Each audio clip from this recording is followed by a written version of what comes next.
नमस्कार, बहुत स्वागत है आप सभी का खबरों के सफर में। मैं हूं आपके साथ ज्योति यादव। तो आज हम बात करेंगे चार इस वक्त की बड़ी खबर पर। दरअसल हम इस वक्त की चार बड़ी अहम खबर पर चर्चा करेंगे।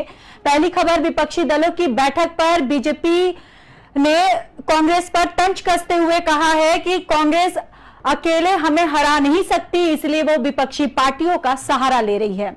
वहीं दूसरी खबर पर आज चर्चा करेंगे, राहुल गांधी ने बीजेपी पर तंज कसा है। और तीसरी खबर पर हम चर्चा करेंगे कि 2 दिवसीय जम्मू कश्मीर दौरे पर गृह मंत्री अमित शाह हैं। वहीं हम चौथी खबर पर चर्चा करेंगे कि मंदिर की रेलिंग तोड़ने को लेकर आतिशी ने उपराज्यपाल पर आरोप लगाया है। तो ये इस वक्त की चार बड़ी अहम खबरें हैं जिस पर आज हम चर्चा करेंगे।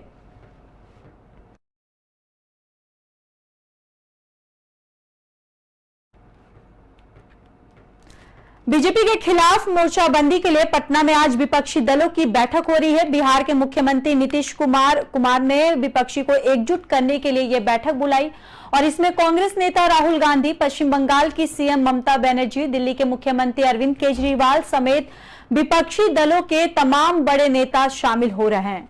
इस बैठक को लेकर बीजेपी ने कांग्रेस पर निशाना साधा है। उन्होंने कहा कि विपक्षी बैठक से साफ हो गया है कि कांग्रेस बीजेपी को अकेले नहीं हरा सकती है। केंद्रीय गृह मंत्री अमित शाह ने विपक्ष की बैठक पर कहा कि आज पटना में फोटो सत्र चल रहा है। वे प्रधानमंत्री मोदी को चुनौती देना चाहते हैं। उन्होंने ये भी कहा कि मैं विपक्षी नेताओं से कहना चाहता हूं कि कितना भी साथ हो लो, आपकी एकता संभव नहीं है। अगर एकता संभव भी हो गई तब भी कोई फायदा नहीं है। साल 2024 में मोदी 300 से अधिक सीटों के साथ फिर से प्रधानमंत्री बनेंगे। वहीं केंद्रीय मंत्री स्मृति ईरानी ने पत्रकारों से कहा कि यह बेहद हास्यास्पद है कि कांग्रेस की छत्रछाया में कुछ ऐसे नेता एकत्र हो रहे हैं जिन्होंने आपातकाल के दौरान लोकतंत्र की हत्या का नजारा देखा था। यह हास्यास्पद है कि वह लोग एकजुट होंगे जो राष्ट्र को ये संकेत देना चाहते हैं कि उनकी स्वयं की क्षमता पीएम मोदी के आगे विफल है।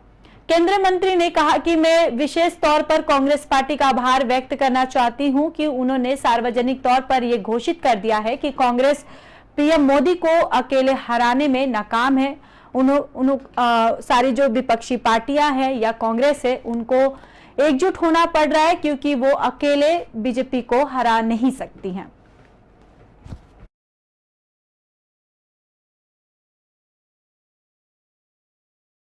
तो बताते चले कि बीजेपी के खिलाफ मोर्चाबंदी के लिए पटना में आज विपक्षी दलों की बैठक हो रही है। बिहार के मुख्यमंत्री नीतीश कुमार ने विपक्ष को एकजुट करने के लिए यह बैठक बुलाई है और इसमें कांग्रेस नेता राहुल गांधी, पश्चिम बंगाल की सीएम ममता बनर्जी, दिल्ली के मुख्यमंत्री अरविंद केजरीवाल समेत विपक्षी दलों के तमाम बड़े नेता शामिल हो रहे हैं और इस बैठक को लेकर बीजेपी ने कांग्रेस पर निशाना साधा है। दरअसल उन्होंने कहा कि विपक्षी बैठक से साफ हो गया है कि कांग्रेस बीजेपी को अकेले नहीं हरा सकती। केंद्रीय गृह मंत्री अमित शाह ने विपक्ष की बैठक पर कहा कि आज पटना में फोटो सत्र चल रहा है।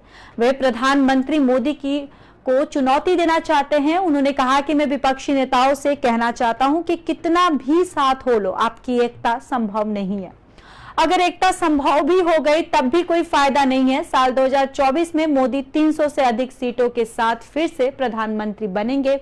वहीं केंद्रीय मंत्री स्मृति ईरानी ने पत्रकारों से कहा कि यह बेहद हास्यास्पद है कि कांग्रेस की छत्रछाया में कुछ ऐसे नेता एकत्र हो रहे हैं जिन्होंने आपातकाल के दौरान लोकतंत्र की हत्या का नजारा देखा था। यह हास्यास्पद है कि वो लोग एकजुट होंगे जो राष्ट्र को ये संकेत देना चाहते हैं कि उनकी स्वयं की क्षमता पीएम मोदी के आगे विफल है। केंद्रीय मंत्री ने आगे ये भी कहा कि विशेष तौर पर कांग्रेस पार्टी का आभार व्यक्त करना चाहती हूं कि उन्होंने सार्वजनिक तौर पर यह घोषित कर दिया कि कांग्रेस पीएम मोदी को अकेले हराने में नाकाम है, उन्हें सहारे की जरूरत है। 23 तारीख को पटना में एक फोटो सेशन चल रहा है। सारे विपक्ष के नेता एक मंच पर इकट्ठा हो रहे हैं और संदेश देना चाहते हैं कि हम भारतीय जनता पार्टी को, एनडीए को और मोदी जी को चैलेंज करेंगे। मैं सारे विपक्ष के नेताओं को एक कहना चाहता हूं, कितने भी हाथ मिला लो, आपकी एकता कभी संभव नहीं है और हो भी गई तो कितने भी इकट्ठा होकर जनता के सामने आ जाइए। 2024 में 300 से ज्यादा सीटों के साथ नरेंद्र मोदी जी का प्रधानमंत्री बनना तय है। मित्रों, इन लोगों ने तमाशा देख देख कर किया है। 3 दिन से प्रधानमंत्री जी अमेरिका के दौरे पर हैं।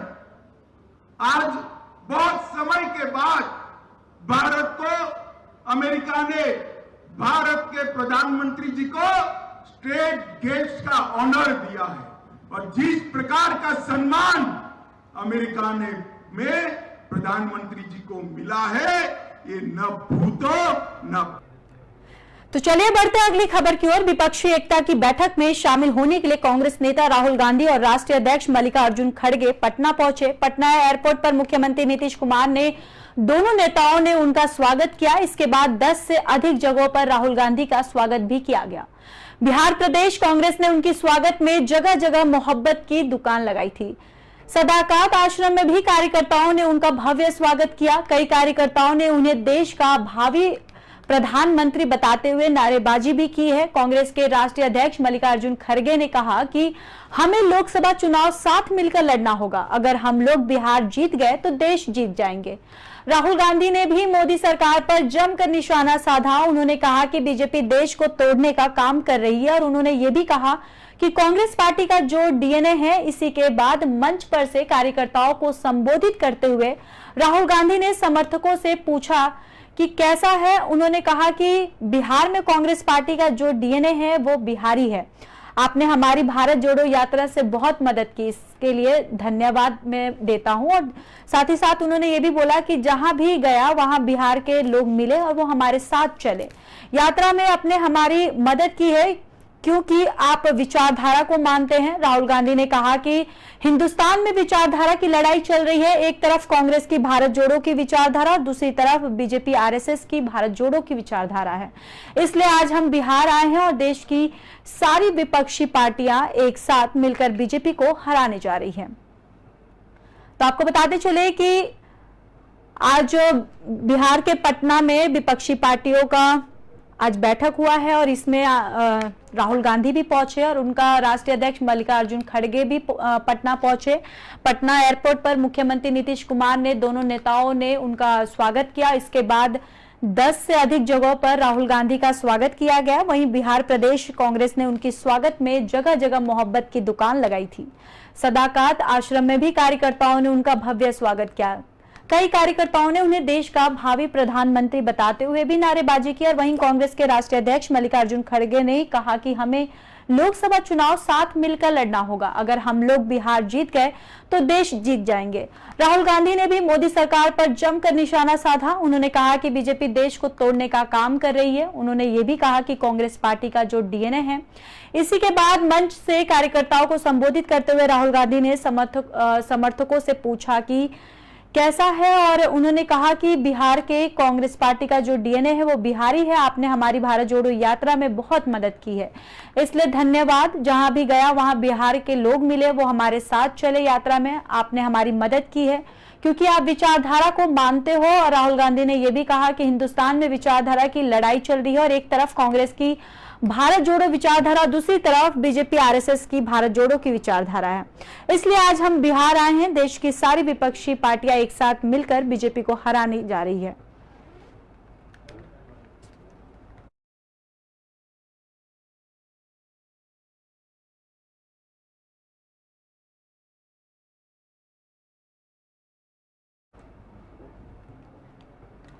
दो दिवसीय जम्मू कश्मीर दौरे पर केंद्रीय गृह मंत्री अमित शाह केंद्र सरकार के 9 साल पूरे होने पर जम्मू पहुंचे, जहां पर भगवती नगर जेडीए मैदान में बीजेपी की जनसभा में केंद्र सरकार की उपलब्धियां बताते हुए शाह ने कहा कि जम्मू कश्मीर के प्रत्येक नागरिक को 5 लाख रुपए का मुफ्त स्वास्थ्य बीमा दिया जाएगा। पीएम मोदी के नेतृत्व में नया कश्मीर बन रहा है।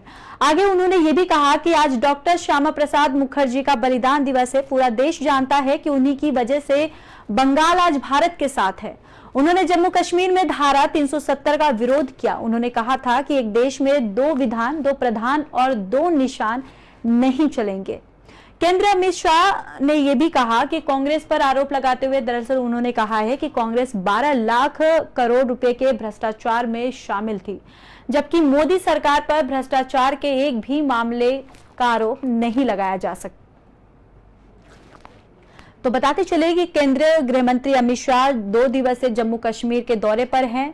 आपको बताते चले कि भगवती नगर जेडीए मैदान में बीजेपी की जनसभा में केंद्र सरकार की उपलब्धियां बताते हुए शाह ने कहा कि जम्मू कश्मीर के प्रत्येक नागरिक को 5 लाख रुपए का मुफ्त स्वास्थ्य बीमा दिया जा रहा है। पीएम मोदी के नेतृत्व में नया कश्मीर बन रहा है। आगे उन्होंने ये भी कहा कि आज डॉक्टर श्यामा प्रसाद मुखर्जी का बलिदान दिवस है। पूरा देश जानता है कि उन्हीं की वजह से बंगाल आज भारत के साथ है। उन्होंने जम्मू कश्मीर में धारा 370 का विरोध किया। उन्होंने कहा था कि देश में 2 विधान, 2 प्रधान और 2 निशान नहीं चलेंगे। केंद्रीय गृह मंत्री अमित शाह ने कांग्रेस पर आरोप लगाते हुए कहा है कि कांग्रेस 12 लाख करोड़ रुपए के भ्रष्टाचार में शामिल थी, जबकि मोदी सरकार पर भ्रष्टाचार के एक भी मामले या एक भी आरोप उन पे नहीं है।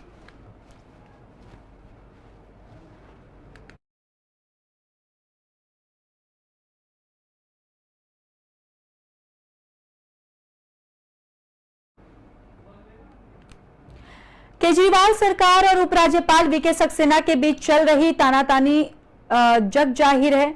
माफ कीजिएगा, तनातनी जग जाहिर है। दिल्ली सरकार की पीडब्ल्यूडी मंत्री आतिशी ने गुरुवार को उपराज्यपाल को एक पत्र लिखा है, जहां पर उपराज्यपाल को लिखे पत्र में आतिशी ने दिल्ली में मंदिरों और धार्मिक स्थलों को तोड़े जाने पर नाराजगी जताई। आतिशी ने कहा कि आपके द्वारा ही दिल्ली में 11 मंदिर और 3 मजारों को तोड़े जाने का आदेश जारी किया गया। साथ ही उन्होंने उपराज्यपाल से मांग की है कि मंदिर और मजारों को तोड़ने का आदेश तुरंत वापस लिया जाए। यह लोगों की आस्था का विषय है। इससे राजधानी में माहौल खराब हो सकता है। दिल्ली के लोग अमन और चैन चाहते हैं। धार्मिक स्थलों को तोड़कर वो नफरत नहीं चाहते हैं। तो आपको बताते चले कि केजरीवाल सरकार और उपराज्यपाल वीके सक्सेना के बीच चल रही तनातनी जग जाहिर है और दिल्ली सरकार की पीडब्ल्यूडी मंत्री आतिशी ने गुरुवार को उपराज्यपाल को एक पत्र लिखा और उपराज्यपाल को लिखे पत्र में आतिशी ने दिल्ली में मंदिरों और धार्मिक स्थलों को तोड़े जाने पर नाराजगी जताई है। वहीं आतिशी ने कहा कि आपके द्वारा ही दिल्ली में 11 मंदिरों और 3 मजारों को तोड़े जाने का आदेश जारी किया गया। साथ ही उन्होंने उपराज्यपाल से मांग की है कि मंदिर और मजारों को तोड़ने का आदेश तुरंत वापस लिया जाए। यह लोगों की आस्था का विषय है। इससे राजधानी में माहौल खराब हो सकता है और दिल्ली के लोग अमन और चैन चाहते हैं। धार्मिक स्थलों को तोड़कर वह नफरत नहीं चाहते।